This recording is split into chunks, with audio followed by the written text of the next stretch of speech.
This paper is based on completely original archival research. As of this past summer, no one knew the identity of the sitter, whom you see on the screen, or much about the photographer, including their life dates. My presentation includes two parts, the first regarding the sitter and the second about the photographer. This extremely rare cabinet card features a male snake charmer who sits placidly on a wooden chair in a photography studio, hands grasping multiple writhing timber rattlesnakes, racers, and young boa constrictors, as other serpents coil around his neck and under an armpit, slithering over shoulders. The tail of one racer dangles over the upholstered seat's edge. The petite man in his early 30s with bushy mustache and overbite and close cropped hair has a blank expression. Sitting erectly, feet flat on a carpet, he wears a snug velvet hat, plain dark wool pants, and a performer's fringed waxed cotton smock with mandarin collar. The fez-like hat and Persian carpet clearly are meant to further exoticize the handler in his sinuous charges. A reflector stand, the edge of which is visible in the lower right, helped provide even lighting to the portrait. One can only imagine the commotion it caused to have such dangerous snakes in a photographer's studio in downtown Cincinnati, Ohio. Such a sensational image fed into consumers' fear of snakes. Collectors also may have been attracted to a whole series of notable portraits, as indicated by the central word, celebrities, printed in gold capital letters on the bottom of the dark green card now. Indeed, this remarkably calm performer was a minor celebrity. Leininger-Miller, known as the Serpent King, was one of the best snake charmers in the country. Born in New York to British and Canadian immigrants, Miller spent his childhood in Illinois. A Civil War veteran, he served as a private in the 153rd Illinois Infantry for 7 months in 1865. At only 5'1" tall, with blue eyes and light hair and complexion, he was about 17 years old. In 1871, Miller married Alice Wheeler when she was 16. She had already given birth to a son in 1868. The family then resided in Cincinnati and northern Kentucky from the 1870s to the 1890s, where they raised their 5 children. Miller worked for Robinson Circus for decades, beginning in the 1870s. The circus was managed by 4 generations of John Robinsons from 1842 to 1911. Robinson's winter home was in Terrace Park, about 15 miles east of downtown Cincinnati. The circus traveled by steamer and barges to cities along the Ohio River and its tributaries. And some of you already know this from the Historical Society, but this is a sketch of the home, and you can see the steps leading down to the river, and then also an outdoor view of it. According to John Gilbert Robinson III, Millward was a favorite performer of his father, John Franklin Robinson II, who recalled Millward's passion for serpents, claiming that he, quote, carried them in his pockets, kept them in his bedroom, and took them to meals with him, end of quote. When the circus trains stopped, Millward would explore holes in the ground to pull rattlesnakes out by hand. If bitten, he would twist a tourniquet about his arm or leg and suck the poison from the wound.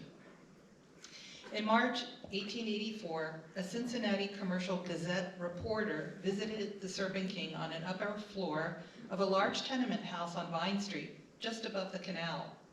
The writer was astonished to find Millward in a, quote, 10 by 12 room with a little kitchen attached, where he himself, wife, and 4 children eat, sleep, and drink in the midst of these hideous reptiles. The floor of the room was actually alive with these monsters when the reporter entered, and in the center of it all was a bright little 2.5-year-old baby, about whose tiny arm was coiled a spotted western coral snake, while in his hands he held a Florida moccasin, whose bite is deadly poison, stroking it as affectionately as a girl would a doll. A cartoonist depicted the very nervous reporter coiled by an enormous snake. The writer asked Millward's extremely pretty wife whether she was afraid of her husband's pets. She said no, I have become accustomed to them. Think as little about fearing them as you would of many cats. I cannot say I like them, and at times it is extremely annoying to have them climbing about the tables and beds. But then again, they amuse the children, and by occupying their attention, really afford more time for my household work than I might otherwise find. When the reporter inquired about the possible harm to the couple's children, Mrs.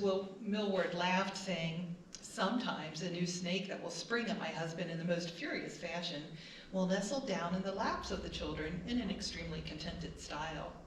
See there? There is a blue racer squirming about underneath that little fellow's waist. He feels cold and is hunting out a warm place next to the baby's body." Millward showed the newspaper man sundry wounds on his hands and arms, as well as a stiffened finger or two, but insisted that he could be cured with very little trouble. While he admitted that the adders and moccasins were very dangerous, Millward claimed that they never harmed his children, and after a few days of handling the creatures, he had no more problems with the worst of them.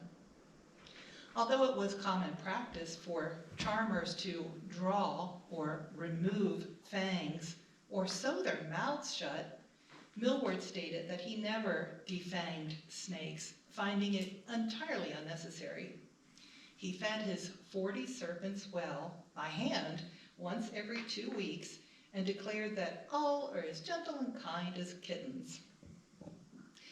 From 1886 to 1894, Millward also had a winter engagement of several weeks at Cole and Middleton's Dime Museum in Cincinnati in what Robinson called his uptown sideshow.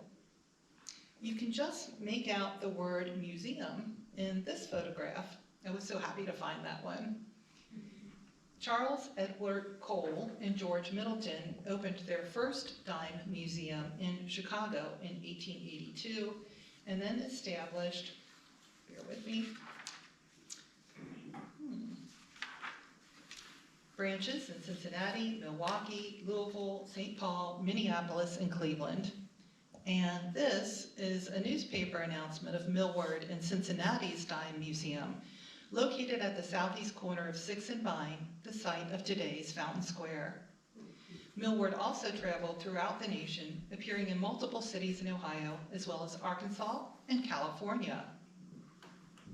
In 1887, Police Chief Patrick Martin Darcy arrested Millward in Los Angeles because the performer seemed to have no license. But Darcy released him when Millward offered $10.